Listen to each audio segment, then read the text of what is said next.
is equals to JTC by 2. Now we are having the ratio which is EB by N0 by 2, which is the ratio of signal energy per bit to the noise spectral density. ठीक है, noise spectral density क्या N0 by 2 and आपका जो energy per bit है, energy per bit which is EB. So EB by N0 को हम और क्या लिख सकते हैं, EB by N0 की जगह क्या लिख देंगे, EB is nothing but equal to PTB.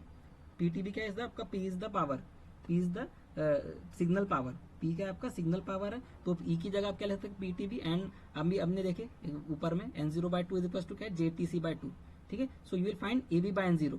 ठीक है, आपको जो नया टर्म मिलता है which is EB by N0 which is the ratio which is signal to noise ratio. ठीक है, signal to noise which is EB by N0 which is TB by TC into P by J. ठीक है, उसको हमने अलग अलग लिखने का एक सेंस है. यहाँ पर ये आपको जो दिख रहा है इट इज नथिंग बट ये क्या आपका प्रोसेसिंग गेन. ठीक है, और ये जो कोएफिशिएंट में टर्म लिख रहा है it is P by J, it is called the jamming margin. इसको हम क्या बोलेंगे, जैमिंग मार्जिन. जो रेशियो आपका P by J क्या है, सॉरी J by P. ठीक है, J by P, sorry J by P is our jamming margin. इसको अगर हम रीअरेंज करें तो you will find J by P is equal to PG divided by EB by N0. ठीक है, TB by TC की जगह क्या लिख देंगे, EB by N0. ठीक है, TB by TC की जगह लिख देंगे PG which is processing gain. So this J by P, this term J by P जो रेशियो दिख रहा है J by P, it is called the jamming margin. ठीक है, it is J by P that is jamming margin equal to क्या मिल जाएगा, processing gain divided by EB by N0. ठीक है, similarly we are finding the jamming margin और processing in terms of in DB. तो jamming margin in DB is equal to क्या हो जाएगा, processing gain in DB minus 10 log to the base 10 EB by N0 minimum. ठीक है, this मिन मतलब क्या रहेगा, EB by N0 की minimum value which is the minimum expected noise. ठीक है, नॉइस की वजह से इसकी एक्सपेक्टेड वैल्यू मिनिमम ही रहेंगी. ठीक है, और क्योंकि उसका जो प्रोबेबिलिटी ऑफ एरर भी मिनिमम रहेगा इसलिए ये मिनिमम वैल्यू हम कंसिडर करेंगे. ठीक है, तो सबसे कम वैल्यू जो रहेंगी वो हम यहाँ पर सब्स्टिट्यूट करेंगे. तो आपको इस तरह से जैमिंग मार्जिन भी ज़्यादा से ज़्यादा मिलेगा for the minimum value of EB by N0. ठीक है, फिर EB by N0 is our the minimum value needed to support a given average probability of error. ठीक है, एवरेज प्रोबेबिलिटी ऑफ एरर भी कम से कम होना चाहिए. ठीक है, now we have found the two parameters which is jamming margin and processing gain. ठीक है, so there is a numerical based on this, that is determine processing gain and jamming margin in a DS BPS के given TB is equals to 4.095 millisecond and TC is equals to 1 microsecond.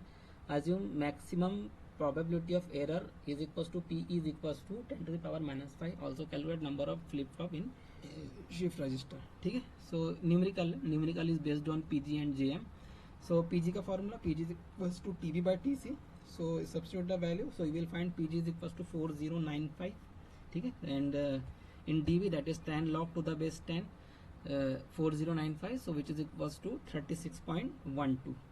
ठीक है, and jamming margin formula for jamming margin which is PG divided bye N0. The substitute the value, अगर आपको DB में find करना तो 10 log to the base में जाएंगे. ठीक है, so just substitute the value of PG की वैल्यू क्या है 36.4095. ठीक है, अभी आपको N0 पता नहीं है. ठीक है, you don't know the value of AB as well as N0. ठीक है, but you know the probability of error. ठीक है, and the probability of error for BPS के signal which is P is equal to वो गिवन है which is 10 to the power minus 5. So you will find EB by N0. ठीक है, सो for from the Q function table this Q of this term which is X which is equal to आपको क्या मिल रहा है 4.30. ठीक है, तो this term is equal to 4.30. So you will find EB by N0 is equal to 9.245. ठीक है, जस्ट सब्स्टिट्यूट हेयर, तो you will find jamming margin which is equal to 442.94.